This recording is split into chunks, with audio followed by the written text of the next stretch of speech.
Recent times में अगर हम पाकिस्तान क्रिकेट की बात करें तो हमारे बॉलर्स में एक विकेट टेकिंग एबिलिटी का फुकदान ज़रूर नज़र आया, स्पेशली एट क्रूशल टाइम। साथ साथ पाकिस्तानी बॉलर्स खासे एक्सपेंसिव भी रहे हैं। Let's have a look at the stats. हम बॉलिंग इकॉनमी के स्टैट्स आपको दिखाते हैं कि किस तरह पाकिस्तानी बॉलर्स थोड़े से ज़्यादा एक्सपेंसिव रहे हैं। अगर हम टॉप बॉलर्स की बात करें जिन पर रिलाई किया जाता रहा है पाकिस्तान क्रिकेट में, उसमें आपको शाहीन शाह अफरीदी नज़र आएंगे। That is a different stat in my opinion. ये T20 के स्टैट्स हैं सिंस 2024। चले हम पहले इस बारे में बात कर लेते हैं राशिद भाई। आप यहाँ पर देखें, शाहीन शाह अफरीदी, हारिस रऊफ़, हसन अली, फ़हीम अशरफ, ये वो बॉलर्स हैं जिन पर ज़्यादा इन्हिसार करती है पाकिस्तान क्रिकेट टीम, और ज़्यादातर मैचेस में हम इन्हीं को देखते हैं अनटिल अनलेस कोई फिटनेस के इश्यूज़ आते हैं। यहाँ पर आपको लगता है कि हम ज़्यादा एक्सपेक्ट कर सकते हैं कि विकेट टेकिंग एबिलिटी हो सीनियर बॉलर्स में ख़ास तौर पर, और वो क्रूशियल टाइम्स पर रन्स को रोकें? देखिए, शाहीन का इकॉनमी रेट तो यहाँ पे तो सही आ रहा है, 8.3 आ रहा है, और हारिस का 9 है, क्योंकि ज़्यादातर ये नया बॉल कम करते हैं। तो लेकिन फिर भी हमारे जो बॉलर्स का, जितने भी बॉलर्स हैं, उनका इकॉनमी रेट हाई हुआ है। लेकिन बांग्लादेश जो यहाँ पे लो स्कोरिंग मैच है, जिसकी वजह से बैट्समैन का रिकॉर्ड खराब हुआ है, बॉलर्स का बहुत अच्छा हुआ है। हमें साइम अय्यूब नजर आ रहे हैं, हसन अली नजर आ रहे हैं, अबरार हैं, कम मैचेस खेले हुए हैं। हसन अली नजर तो आ रहे हैं राशिद भाई, 11.2 इकोनॉमी रेट के साथ। 11.2 नजर आ रहे हैं। तो यहाँ पे देखिए, शारजा का जो है ना, यहाँ डिफरेंट होगा। मेरा नहीं ख्याल कि बहुत ज्यादा इकोनॉमी रेट यहाँ पे होना चाहिए। पार स्कोर 150 होगा मेरे ख्याल से यहाँ पे, तो इतने ज्यादा होने नहीं चाहिए। डिपेंड जरूर करता है, लेकिन हमारे स्पिनर्स जो है, साइम अय्यूब हो गए, नवाज हो गए, इनका बेहतरीन है। फिर अबरार हो गए, अगर सुफियान खेलते हैं स्पिनर्स में, इसलिए कह रहा हूँ कि यहाँ पे ज्यादातर चांसेस होते हैं कि अगर आपने आउट करने के चांस है तो मिस टाइम यहाँ पे होती है, यहाँ पे करती है बॉल। तो शायद हमारे स्पिनर्स यहाँ पे ज्यादा कामयाब हो। शाहीन अफरीदी कहीं पे भी कामयाब हो सकता है अगर तो उनकी स्विंग हो रही है, चाहे वो मेलबर्न में खेले, चाहे वो कद्दाफी पे या शारजा में। जिस दिन उसकी स्विंग हुई न्यू बॉल, वो आउट करता है। हमें वरी का साइन जो लग रहा है ज्यादा, वो हारिस रऊफ का लग रहा है। अनफॉर्चुनेटली आप शाहीन शाह अफरीदी की स्विंग की बात कर रहे थे राशिद भाई, तो मशहूर थे पहले ओवर में विकेट लेने के लिए और नई बॉल से उनको बड़ा स्विंग मिलता था। अनफॉर्चुनेटली वो शार्प स्विंग या वो सही जगह पर बॉल को लैंड करना, वो चीज़ उनकी बॉलिंग में नज़र नहीं आ रही राशिद भाई। ये बड़ा मसला है ख़ासतौर पर शाहीन शाह अफरीदी की बॉलिंग में। आपको लगता है कोई ख़ास वजह है इसकी, या फिर it's more mental than physical? कभी कभार एक्शन में कोई प्रॉब्लम आ जाता है जिसकी वजह से आपकी रिलीज सही नहीं हो रही होती। लेकिन लास्ट 3 मैचेस जो हम देखेंगे, गैप के बाद हुए थे, PSL के लास्ट जिसमें लाहौर कलंदर्स को जितवाया या जीते, वो उसमें बड़ी अच्छी बॉलिंग की थी। लेकिन दोबारा जब इंटरनेशनल क्रिकेट में आए तो वो चीज नहीं नजर आई। इनको अभी मिला था, टाइम मिला होगा, इसमें जरूर उन्होंने मेहनत की होगी। इनके अपने भाई बड़े अच्छे कोच हैं, रियाज करता है, इसके साथ काम करता है, और बॉलिंग का पता है उसको, रियाज को। तो मेरे ख्याल से अच्छा काम होना चाहिए। और ये ऐसा बॉलर है, मैं स्विंग के ऊपर ही डिपेंड करता है ना ये तो। अगर स्विंग बन गई तो फिर तो ऑर्डिनरी ये बॉलिंग मशीन है ये तो। जहां से बॉल आएगी यहाँ से बॉल जाएगी, तो इस पे काम करना चाहिए। एब्सोल्युटली। और अगर कोई कमी नज़र आ भी रही है तो बॉलर्स की खुद भी जिम्मेदारी बनती है कि वो उन चीज़ों पर काम करें और बेहतर से बेहतर होते जाएं। बिकॉज़ अगर हम अफ़गानिस्तान के बॉलर्स को देखते हैं तो वहाँ पर आपको बेहतर इकॉनमी रेट्स नज़र आते हैं ओवरऑल। चाहे आप फर्स्ट 6 ओवर्स की बात करें, 7वें से 16वें ओवर की बात करें, या फिर 17वें से 20वें ओवर की बात करें। आपके सामने सिकू भाई, अफ़गानिस्तान के बॉलर्स की इकॉनमीज़ हैं बाय फेज़। अब इसमें ओवरऑल भी अगर आप देखें तो 6.81, there is 5.57 from Rashid Khan, ये ओवरऑल इकॉनमी रेट है इनका। 5.9 पे आपको गुलबदी नायब भी नज़र आएंगे, 6.76 पे आपको मुजीबुर रहमान नज़र आएंगे।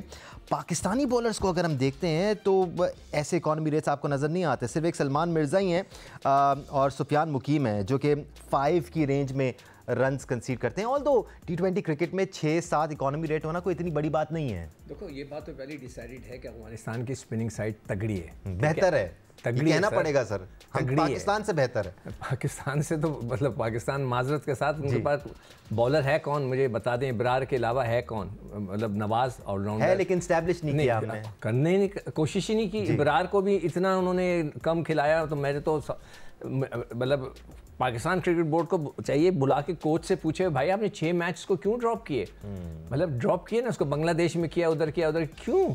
एक मेन बॉलर आपके पास है कौन जो मेन बॉलर, आप मुझे सिर्फ ये बता दें। कोई नहीं है आपके पास, कोई बता दें। सुफियान को कभी खिलाते हैं कभी नहीं खिलाते, वो फर्स्ट क्लास क्रिकेट ही नहीं खेला, उसको भेजें जाके खिलाएं। जिसमें 2-3 फैक्टर्स हैं। नंबर 1 कि पिच डिफरेंट हो रही है, बात चीज़ जो हो रही है, मैं इतना नहीं खेला शारजा में, तो जो अहमद ने सबसे ज़्यादा खेला है वो बता रहा है कि जी डिफरेंट है। तो हमने प्रैक्टिस के लिए why we have selected Sharjah, शायद हो सकता है वहाँ खेलने की इजाज़त ना हो, अदरवाइज़ अगर हम यहाँ से बैटिंग ट्रैक से निकल के स्पिनिंग ट्रैक पे जाएंगे तो हम खुद फंसेंगे, ये याद रखिएगा। नंबर 2, कौन पिच बना रहा है?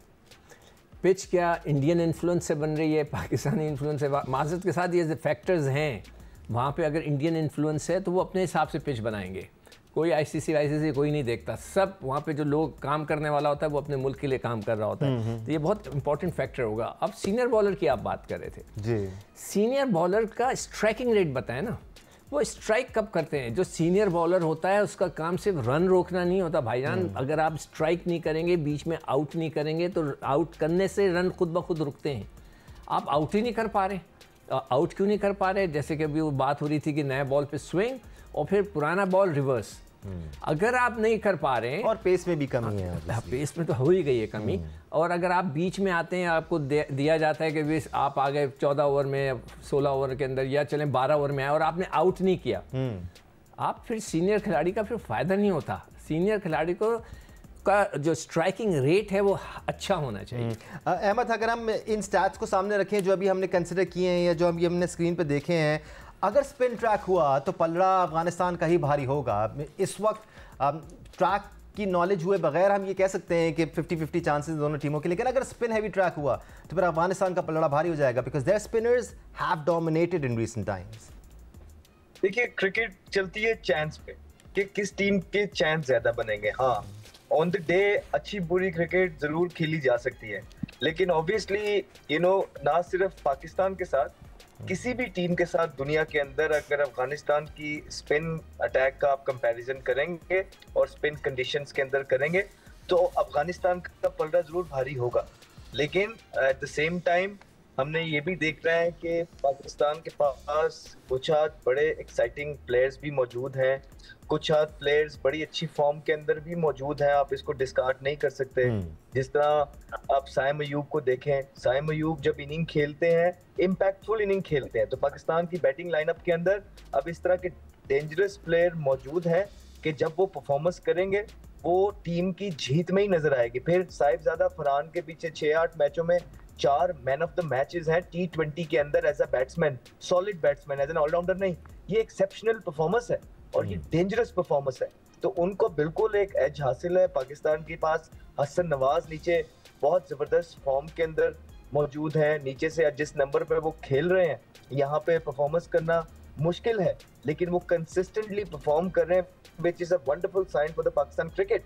और यही हम बात करते रहे हैं, यही कुछ फैक्टर्स हैं जो कि मिसिंग है। अब इस तरह खेलते हुए, जारहाना क्रिकेट खेलते हुए इंसान आउट भी होता है, फेलियर्स भी आते हैं, एक्सपीरियंस की कमी अपनी जगह बिल्कुल मौजूद है जो कि वक्त के साथ साथ आएगी, लेकिन बहुत ज़्यादा पॉजिटिव फैक्टर्स हैं पाकिस्तान की बैटिंग लाइन के अंदर उनकी बॉलिंग को टैकल करने के लिए, और कंडीशंस भी हो सकता है पाकिस्तान को फेवर करें। लेकिन जहाँ तक फास्ट बॉलिंग की बात है, एक चीज़ तो मुझे बिल्कुल पता है, चाहे ट्रैक स्पिन है या नहीं है, लेकिन अंडर लाइट्स शारजा के अंदर बॉल ठीक तरीके से नजर नहीं आता है, और वहां पे आपके पास अगर आपके तेज बॉलर हैं अच्छे तगड़े, तो आप किसी भी टीम को वहां पे हराने में कामयाब होने चाहिए।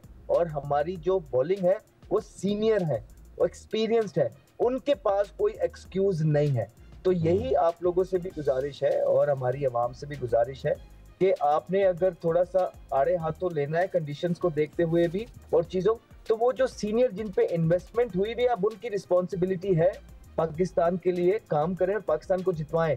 जो यंगस्टर्स आए हैं जिनकी हमने वकालत की है, अब इतने अरसे बाद तो चीजें राइट ट्रैक पे चली हैं, कहाँ 4-4 इवेंट, 8-8 इवेंट आपने अपने सीनियर प्लेयर्स को दिए हैं, तो ना 2-3 इवेंट इनका थोड़ा ख्याल करें। अगर हम अभी से इनको भी क्रिटिसाइज करना स्टार्ट कर देंगे तो इनका कॉन्फिडेंस टूट जाएगा और पाकिस्तान टीम का हॉकी वाला हाल जो हो गया है वो, और क्योंकि इसके पीछे कोई और लॉट नहीं है, ये याद रखिएगा।